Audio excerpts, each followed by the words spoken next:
दोस्तों, इसी प्रकार की मोटिवेशनल कहानियां सुनने के लिए हमारे YouTube चैनल को सब्सक्राइब करें और आज की ये कहानी कैसी लगी हमें कमेंट करके जरूर बताएं। तो चलिए आज की कहानी शुरू करते हैं।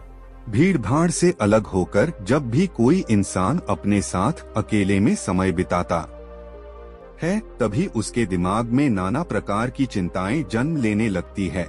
मनुष्य की प्रवृत्ति ही ऐसी है कि वो ज्यादातर समय नकारात्मक ही सोचता है।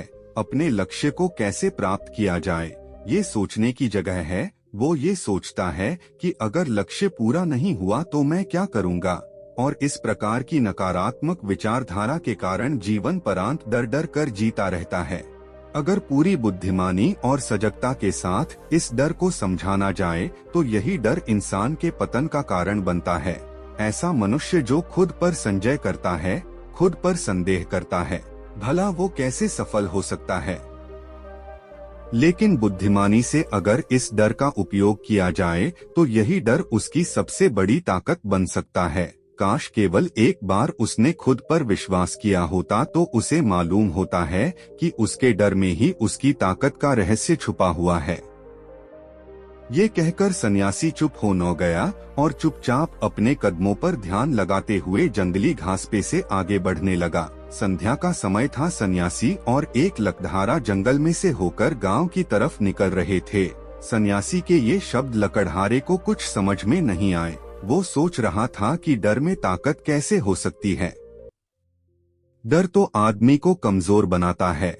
अपने मन की उत्सुकता को जब वह काबू नहीं कर सका तो उसने सन्यासी से पूछा कि महात्मा ना, आप ये क्या कह रहे हैं कि डर में ताकत होती है। डर तो आदमी को कमजोर बनाता है, उसे तो अपना डर दूर करना चाहिए। करारा अपनी बात पूरी कर पाता उससे पहले ही उसे एक शेर की दहाड़ सुनाई दी। शेर की गर्जन सुनकर लकड़हारे का रोम रोम कांप गया। उसके कान खड़े हो गए। जंगल से आती एक एक आहट उसे साफ सुनाई दे रही थी। उसके कदम वहीं पर जम गए थे। वो भी नहीं पा रहा था। उसे पता था कि थोड़ी सी हरकत उसकी जान जोखिम में डाल सकती है। उसका दिल तो तेजी के साथ धड़क रहा था, लेकिन फिर भी वो अपनी सांसों पर काबू पाने का प्रयास कर रहा था। कुछ देर बाद जब खतरा टल न गया तब सन्यासी ने कहना शुरू किया। सन्यासी ने कहा कि अभी जब तुम डरे हुए थे तो तुम्हारे शरीर का रोम रोम जाग न गया था। जंगल से आ रही छोटी से छोटी आहट पर भी तुम्हारा ध्यान लगा हुआ था। तो इस प्रकार अपने मन के डर के कारण तुम होश में आ पाए, तुम पूरा ध्यान लगा पाए। इससे पहले जब तक तुम्हें शेर की दहाड़ सुनाई नहीं दी थी तब तक तुम अपने विचारों में खोए हुए थे। लेकिन जैसे ही तुम्हें शेर की दहाड़ सुनाई दी वैसे ही तुम्हारे सारे विचार गायब होकर हम वर्तमान में उपस्थित हो गए थे। यदि तुम्हें अभी शेर से बचकर भागना होता या फिर उससे लड़ना होता तो तुम्हें अपने शरीर की वो क्षमता देखने को मिलती जो आज तक जीवन में तुमने खुद भी महसूस नहीं की होगी। जब कोई कुत्ता तुम्हारे पीछे दौड़ता है उस समय तुम्हारी जो रफ्तार होती है वो तुम्हारी आम जिंदगी से कहीं ज्यादा होती है। साधारण जीवन में तुम इतने तेज नहीं दौड़ पाओगे जितना कि एक कुत्ते के सामने दौड़ पाओगे। ये ताकत या कहें कि हमारे शरीर की क्षमता अभी देखने को मिलती है। जब हमारा मन डर में होता है, किसी डरावनी परिस्थिति में हमारा मस्तिष्क और हमारा शरीर अपने उच्चतम श्रेणी में काम करता है। जो काम तुम आम जिंदगी में नहीं कर पाते वो तुम्हें डराकर कराया जा सकता है। जहाँ पर भी तुम्हें डर का एहसास होता है वहीं पर तुम्हारी इंद्रियां पूर्ण रूप से सक्रिय हो जाती है। तुम्हारे कानों की सुनने की क्षमता तेज हो जाती है, दृष्टि एक टक हो जाती है, पूरी सजग हो जाती है, सक्रियता बढ़ जाती है। और जैसे जैसे वो डर खत्म होता है वैसे वैसे तुम सुप्त अवस्था में चले जाते हो, तुम सो जाते हो और तुम्हारे इंद्रिय फिर से आराम की स्थिति में चली जाती है। सन्यासी ने लकड़हारे से कहना जारी रखा कि परीक्षा से एक दिन पहले जो याद करने की तुम्हारी गति होती है वो साधारण याद करने की क्षमता से कहीं तेज होती है। सिर्फ एक बार याद किया हुआ तुम्हें परीक्षा के समय याद रह जाता है और तुम जानते हो कि ये सब परीक्षा के डर से ही होता है। इसीलिए डर को दूर करने की जगह इंसान को ये सोचना चाहिए कि वो अपने डर को ताकत कैसे बना सकता है। जिस प्रकार सुख और दुख, प्रकाश और अंधेरा एक ही सिक्के के दो पहलू होते हैं, उसी प्रकार डर और ताकत भी एक ही सिक्के के दो पहलू होते हैं। जिस प्रकार रोशनी के बिना अंधेरा पूर्ण नहीं होता, सुख के बिना दुख पूर्ण नहीं होता, उसी प्रकार डर के बिना ताकत का भी कोई महत्व नहीं है। लकड़हारा सन्यासी के ज्ञान से बहुत प्रभावित हुआ। उनके चरणों में नतमस्तक हो न गया और उनसे पूछा कि महात्मा, अंधेरे को तो दिया जलाकर रोशनी से भरा जा सकता है, लेकिन अपने डर को ताकत में कैसे बदले? इसके लिए कोई उपाय बताएं। इस पर सन्यासी ने कहा कि डर दो प्रकार के होते हैं, सबसे पहला मानसिक डर और दूसरा शारीरिक डर। सन्यासी ने लकड़हारे को समझाते हुए कहना शुरू किया कि मान लो तुम्हें जंगल से होकर गुजरना है और अचानक तुम पाते हो कि तुम्हारे मन में शेर का ख्याल आ गया। अभी तक प्रत्यक्ष रूप में शेर तुम्हारे सामने नहीं आया है, ना उसकी दाढ़ सुनाई दिए, मतलब दूर दूर तक कोई अंदेशा नहीं है कि जंगल में शेर मौजूद हैं। लेकिन शेर का ख्याल आने से तुम्हारे मन में एक डर पनप गया। अब तुम्हारा उठने वाला एक एक कदम उसी डर से अभिभूत होगा। हर समय तुम्हारे मन में यही ख्याल चलेगा कि कहीं शेर ना जाए। ये शेर वर्तमान में तुम्हारे सामने नहीं है, यह तुम्हारी बहुविष्यक की कल्पना है। इसी प्रकार जो मनुष्य अतीत और भविष्य की चिंताओं में डूबा रहता है, वो मानसिक डर का शिकार होता चला जाता है। इसी विडंबना के कारण वो अपने जीवन में जीतने भी निर्णय लेता है, वो सारे मानसिक डर से ग्रसित होते हैं। इसीलिए ज्यादातर मनुष्य पूर्ण रूप से अपने निर्णय पर भरोसा नहीं कर पाते हैं और यही निर्णय या फिर फैसले जो आधे मन से लिए जाते हैं, मनुष्य के कार्य को पूरा नहीं होने देते। लेकिन ये भी सत्य है कि मानसिक डर के कारण ही इंसान अपनी तैयारी पूरी करता है। अगर तुम्हारे मन में शेर का ख्याल नहीं आएगा तो तुम शेर से सुरक्षा के लिए कोई भी कदम नहीं उठाओगे, लेकिन अगर तुम्हें शेर का ख्याल आ न गया तो तुम उससे सुरक्षा के लिए कोई ना कोई तरीका जरूर अपनाओगे। तो इसीलिए मानसिक डर बेकार नहीं होता, वो आपकी सुरक्षा को और ज्यादा मजबूत भी करता है। लेकिन समस्या तब शुरू होती है जब आप चाहकर भी कुछ नहीं कर सकते, लेकिन उसके बावजूद आप मानसिक डर झेल रहे होते हो। उदाहरण के लिए कुछ मनुष्य हमेशा ये सोचते रहते हैं कि उन्हें कोई बीमारी ना हो जाए, कहीं उनके साथ कोई दुर्घटना घट जाए, कहीं उनके साथ कोई धोखा ना कर दे। लेकिन इन सब घटनाओं पर उनका कोई जोर नहीं होता है, ये उनके हाथ में नहीं होता है। अगर दुर्घटना होनी होगी तो होगी ही, अगर बीमारी होनी होगी तो होगी ही। अच्छा खानपान और अच्छी दिनचर्या का पालन करने के बाद भी अगर कोई मनुष्य बीमार हो जाता है तो ये उसके नियंत्रण के परे की बात है। अपनी तरफ से उसने पूरी कोशिश की और यही उसका कर्तव्य था, उसमें कोई कुछ क्या कर सकता है। जो घटनाएं इंसान की पहुंच के परे होती है, वो उनसे भी परेशान होता रहता है, उनसे भी उसका मन घबराता रहता है और यही मानसिक डर उसके पतन का कारण बनता है। और यही मानसिक डर अगर सही तरीके से इस्तेमाल किया जाए तो मनुष्य समझदार और अनुभवी कहलाएगा। जो इंसान ये सोचता है कि कांटे सिर्फ दर्द देने के लिए ही बने हैं, वो ये भूल जाता है कि कांटे ही फूलों की रक्षा करते हैं। इसी प्रकार एक ज्ञानी मनुष्य किसी भी चीज का उपयोग अपने सकारात्मक तरीके से कर सकता है, लेकिन एक अज्ञानी मनुष्य है अपनी अज्ञानतावश उन चीजों को भी छोड़ देता है जो उसके लिए उपयोगी होती है। विवेकशील मनुष्य फेंके गए पत्थरों का भी महल खड़ा कर लेता है, लेकिन एक वैज्ञानिक मनुष्य उन पत्थरों को दूसरों पर फेंकता रहता है।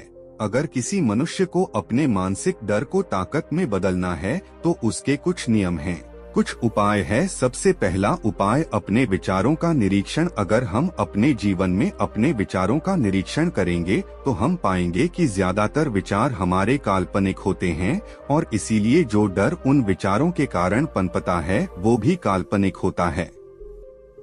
ज्यादा सोचने वाले लोगों को जब सोचने के लिए कुछ नहीं मिलता तो वो निरर्थक बातों के बारे में सोचने लगते हैं और वो बेकार के विचार उसे तो परेशान करते ही हैं, साथ के साथ उसके परिजनों को, उसके सगे संबंधियों को भी परेशान करते हैं। इसीलिए ज्यादा सोचने वाले लोगों को यह समझना चाहिए कि मन में उठ रहे तमाम विचारों में से काम के विचार कौन से हैं और बेकार के विचार कौन से हैं। जो निरर्थक विचार हो उन्हें दूर करते जाओ और जो सार्थक विचार हो उनको गहराई से सोचना शुरू करो, तभी तुम्हारी समस्याओं के, तुम्हारी उलझनों के उपाय निकलेंगे। मानसिक डर को दूर करने का दूसरा उपाय है उसका सामना करना। इसका मतलब यह नहीं है कि तुम शेर के सामने जाकर खड़े हो जाओ, बल्कि इसका मतलब यह है कि पूर्ण सुरक्षा के साथ तुम जंगल में जा रहे हो। यदि जंगल में जाना बहुत आवश्यक है तो तुम शेर के डर से अपने घर पर नहीं बैठ सकते हो। इसी प्रकार मनुष्य के जीवन में बहुत सारे डर होते हैं, जैसे कि परीक्षा का डर, लक्ष्य ना पाने का डर, झूठ बोलने का डर, सच के पता लग जाने का डर, अपनों को खो देने का डर, दुर्घटना हो जाने का डर। लेकिन जैसे जैसे समय के साथ इन डरों का सामना किया जाता है, वैसे वैसे ये डर जीवन से दूर होते चले जाते हैं। अगर तुम इनसे बचने का प्रयास करते हो तो ये जीवन भर तुम्हें सताते रहेंगे।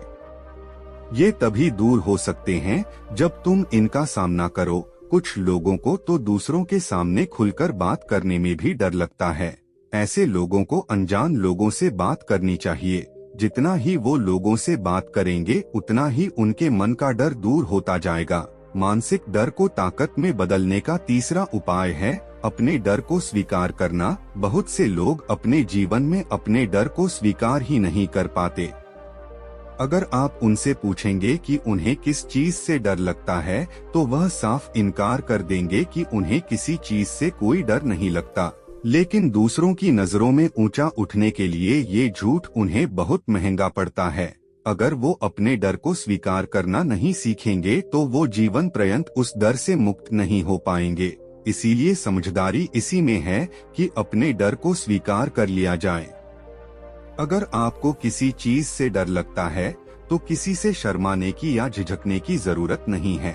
हर मनुष्य को, हर इंसान को किसी न किसी चीज से डर लगता ही है।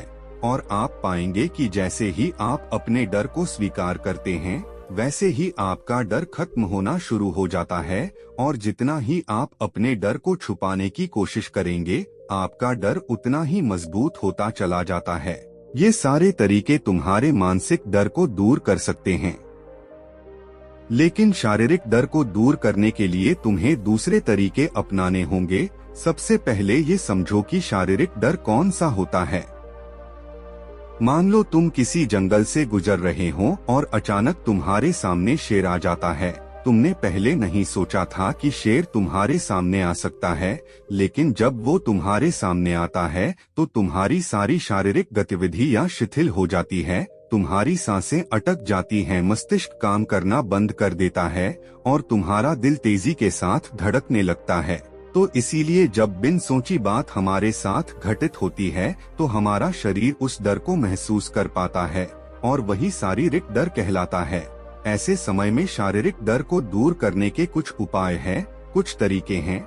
सबसे पहला उपाय तो यही है कि अपने ऊपर संयम रखें। जब किसी मनुष्य के साथ बिन सोची बात घटती है तो सबसे पहले उसका संयम टूट जाता है और संयम टूटने के साथ उसका मस्तिष्क काम करना बंद कर देता है और इसी वजह से सोचने और समझने की प्रक्रिया भी रुक जाती है, क्योंकि हमारा शरीर उसी प्रकार कार्य करेगा। इस प्रकार हमारा मस्तिष्क उसे निर्देश देगा। अगर मस्तिष्क की सोचने समझने की शक्ति खत्म हो गई तो हमारा शरीर भी शिथिल हो जाता है। तो इसीलिए अगर कठिन समय में मनुष्य अपने ऊपर संयम रखता है तो उसका मस्तिष्क सही तरीके से काम करता है और वो सही निर्णय लेकर उस परिस्थिति से तत्काल बाहर आ सकता है। यहाँ पर दूसरा उपाय समझने का ये है कि जीवन में कुछ भी घटित हो सकता है। जीवन बड़ा चमत्कारिक होता है, वो हमारी सोच के अनुरूप नहीं चलता, बल्कि उसमें कुछ भी हो सकता है और यही जीवन की खूबसूरती होती है।